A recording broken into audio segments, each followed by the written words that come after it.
Nigeria Info 99.3, Lagos, Nigeria. Welcome to the second part of Dailies today. It's 7:31 I'm Sheriff Quadry. I'm Jimi. Disu. Good morning. You can watch us live on Facebook and on YouTube. We're live right now, so let's know what you think about the stories we're about to bring to you. Nigeria Info 99.3 is how you can be a part of that.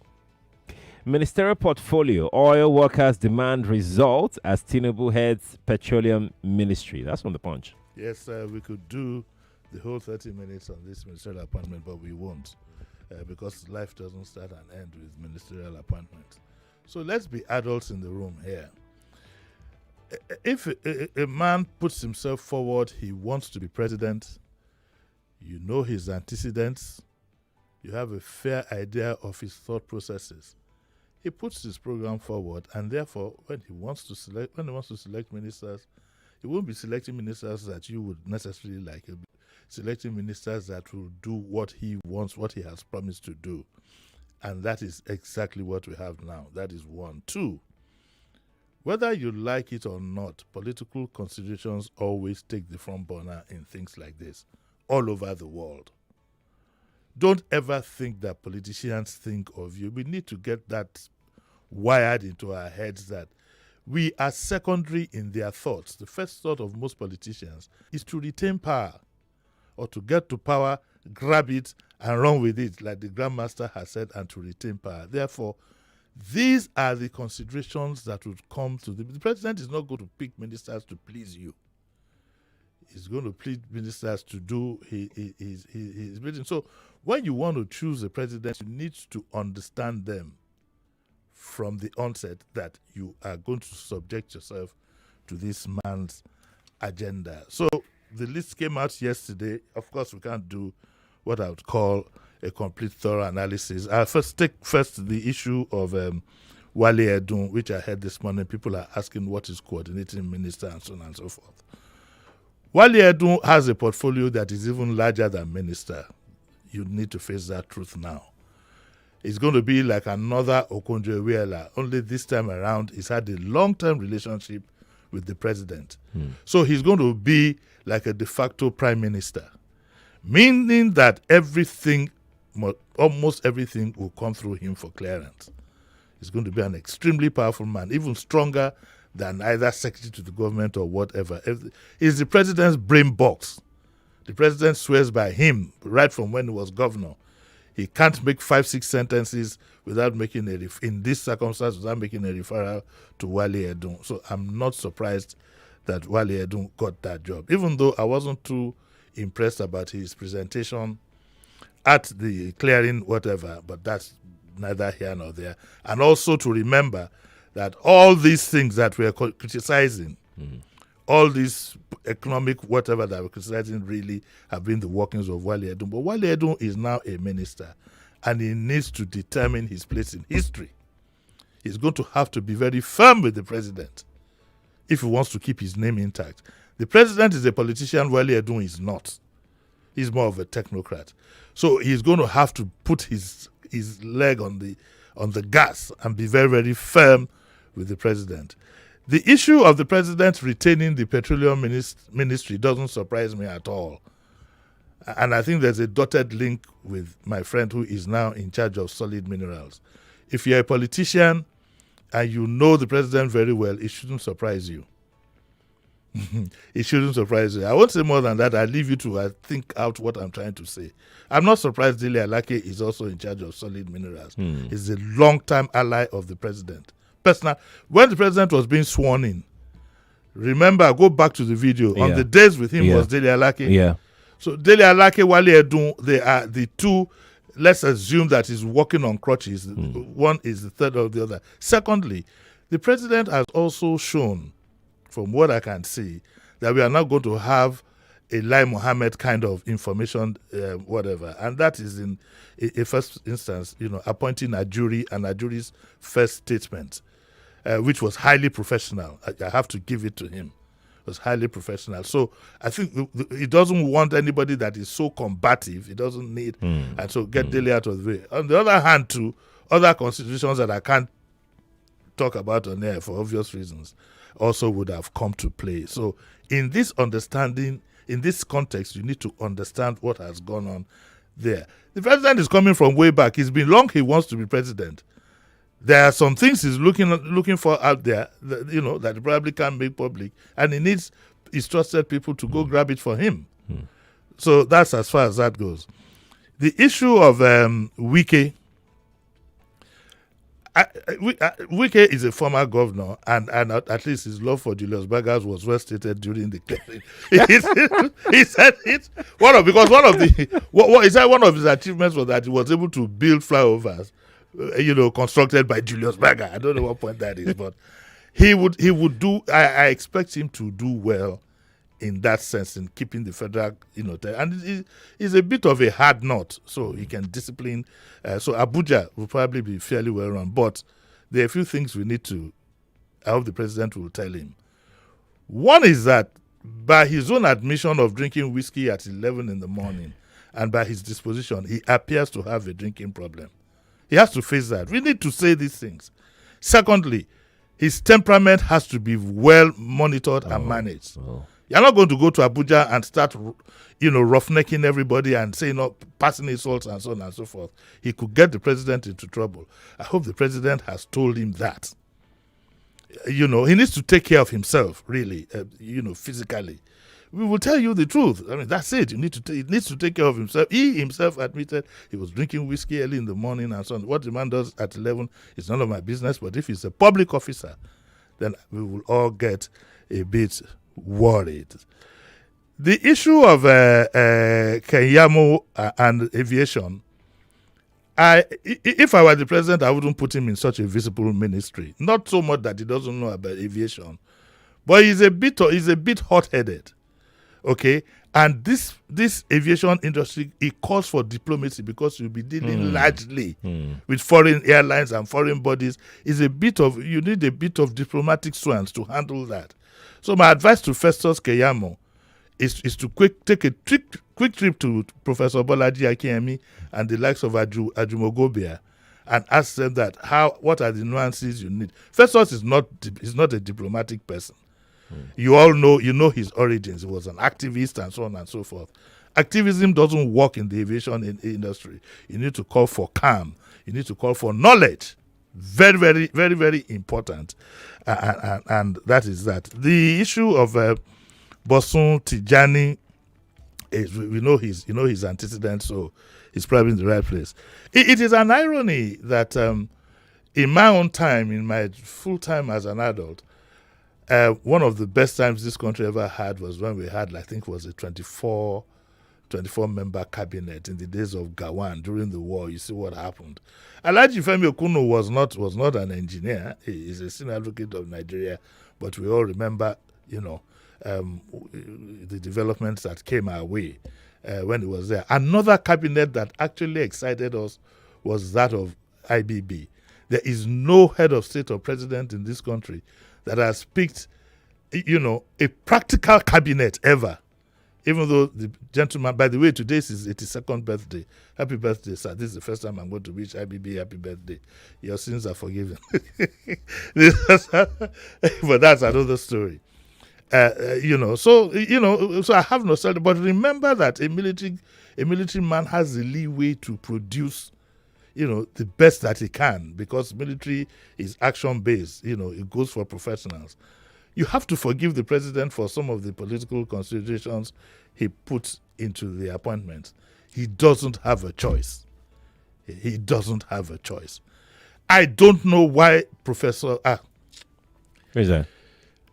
I crammed this statement. So I don't know why President Bola Tinubu has now appointed himself the petroleum minister. Oh, okay. I think it's a disaster waiting to happen. You can't want to be petroleum minister, be president, be ECOWAS chairman, be leader of the party, and add this to it. It won't work, sir. It won't work. This one, we all need to rise and tell him we want a substantive minister for petroleum resources. Nigeria is not anybody's. I said this during Buhari's, Buhari's tenure when he appointed himself petroleum minister. This country is not anybody's something enterprises. It belongs to all. You must find somebody efficient who can do that job that you can trust. Except there's something else that, that Sheriff and I and you out there don't know. I'm sure you have more than enough persons that can be a first-grade petroleum minister. This bravado that I want to handle the ministry myself, it always backfires. 8 years of Buhari now, what do we get? Refinery still not working and so on and so forth. Maybe if we had a substantive, strong petroleum minister, we would have had a better environment. But punishing us for the sins of previous ministers who worked all the money, for me, is neither here nor there. They are not the only ones who work the money. Monies are worked top, bottom, left, right. All said and done, I'll just say, you sit in the passenger seat, keep your eye on the political speedometer, and keep another eye on what is going into what pocket and whatever, and then we can take the analysis from there. But for now, let's wait till Monday, they swear them in, and then we see how it goes. Well, what if the president is not the petroleum minister? What if he's still trying to persuade El-Rufai? No, there was a position there that said Kaduna. Yes. So there's no minister called Kaduna, and El-Rufai is from Kaduna, So because El-Rufai hasn't been cleared yet. No, I understand from what I see in the papers that he has appointed some other person. And when I saw that position that said Kaduna, of course, that would probably be where El-Rufai will be headed. Yeah. The petroleum ministry is too important to be left hanging. I know. It's too important. It's a portfolio that, yes. In fact, perhaps one of the first three that's, the minister should get down to work. Well, what it also could mean is that maybe by implication, Edun would be the petroleum minister because he's the coordinating minister of the economy. Okay. All right. So it could be, if the president wants to assign it to himself, of course, he will pass the files to Wale. But by and large, impressed? I'm indifferent. Oh. I'm not impressed by the list. You should ask me this question maybe about a month from now. Yeah. Then I might be able to tell you definitely that okay, whether I'm impressed or not. Okay. Yes. All right. Let's go take the editorial in the Punch newspaper. Cool calls are traceable. Okay, so the this is an editorial in the Punch, and they're reacting to the recent developments where you've had repeatedly the military keeps saying that some people are instigating them to carry out coups and so on and so forth. The Punch believes, like I believe, if people are instigating you to do the wrong thing, grab them, bring them to the public, and they should face the punishment. Rather than keep repeating, or else we'll be inclined to believe that you're just huffing and puffing and you're not ready to bring the world down. But they say, of course, nobody really likes schools. It's not a good alternative to a bad government. But they have a point here where they say Nigeria has witnessed at least 8 military coups or attempted coups, including 2 alleged by many to be phantom. During these illegal power grabs, the military destroyed the cherished values of Nigerians, repressed their rights and freedoms, and brazenly looted state assets with little human development. We're still chasing the Abacha loot 20 years after. Today, yeah. Unfortunately, the politicians of the Fourth Republic have been incompetent, corrupt, and unaccountable. Currently, Nigerians are in the throes of hardship because of poor governance.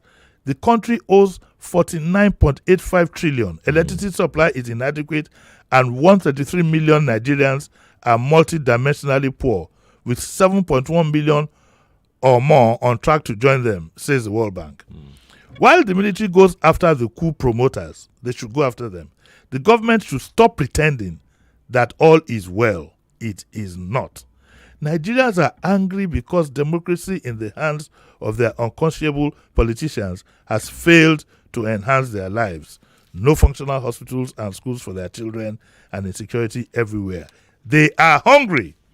Moreover, the elections further divide Nigerians because they are often marred by irregularities. through endless litigation, the judiciary has supplanted the electorate in placing politicians in office, sometimes some that never even contested in the party primaries. So in conclusion, Sheriff, the point is that the Tinubu government should act fast, reduce the cost of governance, stamp out corruption, that will never happen, enhance infrastructure and social services, revive the economy, and initiate political restructuring. In all ways, it should rekindle faith in democracy. Why I added that will never happen to that of corruption is that it has become embedded. For as long as you have democracy, you're going to be having corruption, because democracy costs a lot of money, and nobody is going to be putting his hard-earned money, all the money you have made in this world, because you want to be governor of Quadry. Would you put it why now? Why must you go? I need to give a Why practical. now, I need to give a practical example. Nobody. You either use other people's money. That is why the president also has to bow to pressure to make some people ministers. Corruption is not going to go away. Some of the ministers appointed, maybe some of them are there to recoup their investment. Why is it impossible for us to do it where it's done somewhere else? Where because of the kind of people that we are. We demand, when we demand money, we demand services. What do you think? We are getting what we asked for. Okay. So if I have that urge now to turn things around in my country, but you're asking me for money before you vote for me, and so on and so forth, where am I supposed to get it from? And this is actually the biggest issue. It's not, the biggest not issue. one of the biggest issue that fresh candidates face. Yeah. Because it's cost a lot to prosecute elections in from this the country. onset. If I were living in another country, if I was living in the UK where I was born, I probably would be a politician. I probably would be. But where am I going to start from? I have this zeal also for a better whatever, and people oriented, you can see it. I could be earning much, much better than coming to this studio every morning. I could make financially. Yes. Mule shorter gone. But I have that urge. But I know it sounds a bit vain. give me that allowance. I didn't say anything. I don't know. But the truth is, it's not in I can't go and stay in somebody's house overnight and then you say he made me, and so on and so forth. All these nonsense things, the kind of things people will ask of you. I was close to Wahab Dosumu. I know how he goes. I was very close to him, as a senior friend, extremely close to him. I know how he goes. I know the various frustrations the man faced with the demands. During the one day, I need to get my memoirs together. Yeah. I don't know if I can find a very good writer that I can dictate to. I knew what Wahab Dosumu faced by the time he died. But second base, let's say. But can so. Democracy is good. It's fantastic. Our version, maybe not so much. But can we? What can be done to make sure that we don't make it so impossible? The horse has bolted. No. There has to be something that we can do. There is nothing that we can correct this anomaly. Unless we start to work on the next generation. You don't need to look too far. Go see what we're doing. What we are doing in the social media. Look at the food. We are consuming people. We have a sense of entitlement. Look at the food. Have you been to parties in the UK before? They serve you something nice and healthy and you go home. Look at what we eat. We eat about 8-9 times in a party. They start with the jollof rice and this thing, then they bring you mama, then they bring you this one, then they bring you small chops, and they bring you. We have that. And if any party serves you less, you'll be like, man. Look at what people eat. Look at the plates. Look at all the things that are there. You take that one away. Yes, you take that one away. You take that one again. Sport chop. You take that one. Okay. These are the things that reflect the kind of people that we are. Our biggest problem is also sense of entitlement. Where you believe that what belongs to that guy also belongs to me. How can Jimi say, look at the programs he's doing, it should be able to drop at least 100K for me this month? What is it? The day his car broke down, did I not help him? That's the way we think. and it transcends into almost everything that we do. Unless we build a new generation of Nigerians, which I hope we'll do, but maybe not in my lifetime, the chances are that we'll be going along this rotten path. We keep pointing at the politicians. We are the guilty ones. Yes. You and I, we are the guilty ones. Who are guilty? I'm guilty. I'm guilty. I'm guilty. What do you want me to say? What do you want me to say now? How can you? You are setting me up. I'm guilty. Oh dear me. I mean, so I think once in a while we need to hear this truth. You know, it's the truth. We're very quick at pointing fingers. We're very quick at. I heard people criticizing the president this morning, and how do you think he got into power? You think it was by your vote? Do you know what Wicked did for this gentleman? He has to be rewarded.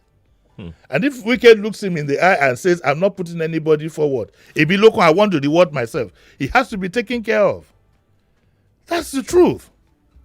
So all this is a political appointment. So we all know what ministerial appointments means to families and neighborhoods. That's why there's always fighting at this local government. We all know what it means. Don't let's kid ourselves about it. There'll be jubilation galore where ministers have been appointed. No lie. And he didn't. First of all, don't deceive yourself. Even the strongest APC supporters, he didn't get there through your votes. He had to maneuver, he had to bargain, he had to, and he had to run with it, he had to grab it and run with it and everything.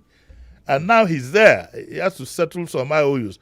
It's not even still well settled. In Ogun State alone, there's controversy. He didn't pick Kochoba's man. He picked Dakwabedo in that small microcosm. After all, he was here that he said the Milokon, and so on and so forth. I think he has done the best that he can do. We picked him president and we must go with him. What do you think about the scrapping of the Niger Delta ministries? The NDDC is still there, though, yeah? Look, I don't know what is behind, what is actually behind that. Yeah. But since we said we should tarry a while, let's wait and see where it all ends up. Because the truth is that the Ministry of Niger Delta Affairs and NDDC, between you and I, they're about peas of the same pot. Yeah. So... Okay. But one final thing. The burden of Nigerian carrying all these ministries is too large. Ministers are not those who do the jobs. Okay? And having all these ministerial appointments comes with essays, this and that is a bit too large cabinet. But again, you voted for the man. He's known for things like this, and there's nothing you can do about it. Okay. Let's go to our next story. Page 7, Vanguard. Killing of soldiers. Lagbaja visits troops in Niger, says insurgents must be rooted out. I must commend the Chief of Army Staff. If for anything at all, being visible, urging the soldiers on, And there's a rider here that says that we'll fly injured soldiers abroad for treatment. That is comforting. All of us know how we these things have been done in the past. I wish the new Inspector General would do so likewise. The morale amongst our militants, those of us who know a few of them, had been low in the past. Let's be honest, with the kind of dishonesty shown by some service chiefs and so on and so forth. But this gentleman seems to be a kind of motivator and action-based. What's his name now? Lagbaja.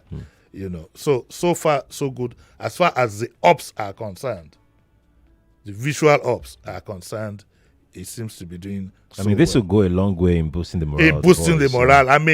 In all honesty. So it's not all so bad after all. Well, we heard before from his appointment too that he's this kind of. The guy did press ups. Yes. The press ups he did, you can't do it, Sheriff. I can. To bet you Let's can't bet. Let's do. We'll move these chairs back. I now. take you for let's 10. Let's do bet now. 10. Just no. Me 10. Yeah, don't insult me now. You start. We're going to do it together. When he did it with the boys. Let's do it together. The camera will pan in. We'll do it. Well, no, there's God. Don't change it too. God is telling me now not to disrupt this program. God is talking to me.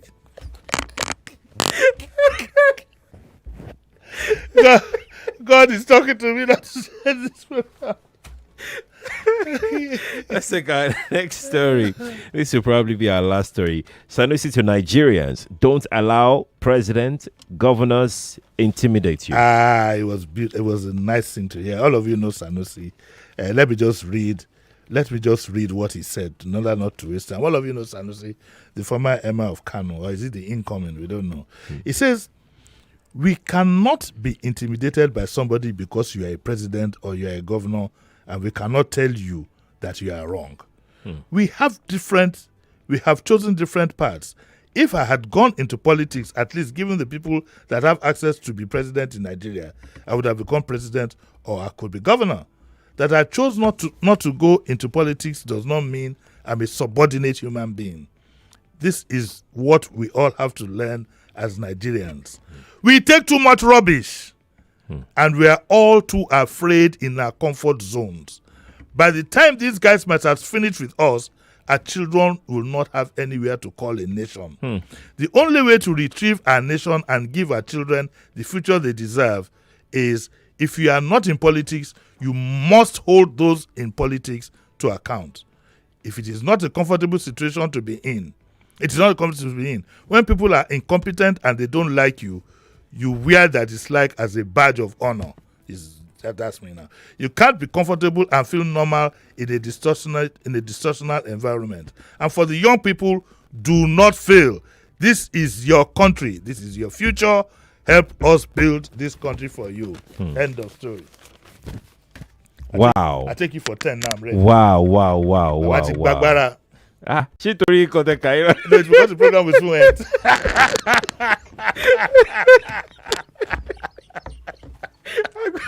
I got our 5 push-ups. That's 5 push-ups.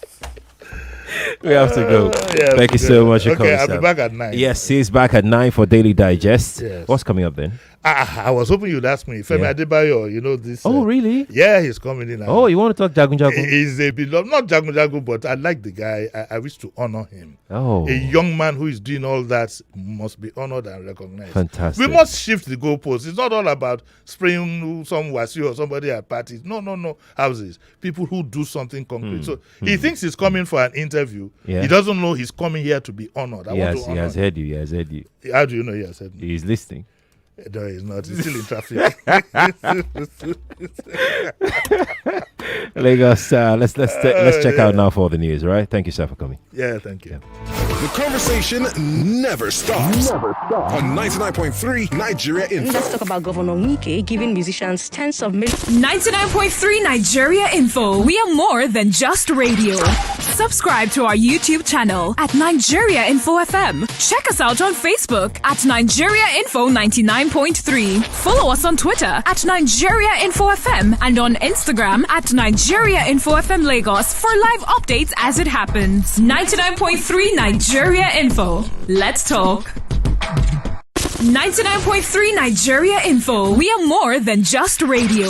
Subscribe to our YouTube channel at Nigeria Info FM. Check us out on Facebook at Nigeria Info 99.3. Follow us on Twitter at Nigeria Info FM and on Instagram at Nigeria Info FM Lagos for live updates as it happens. 99.3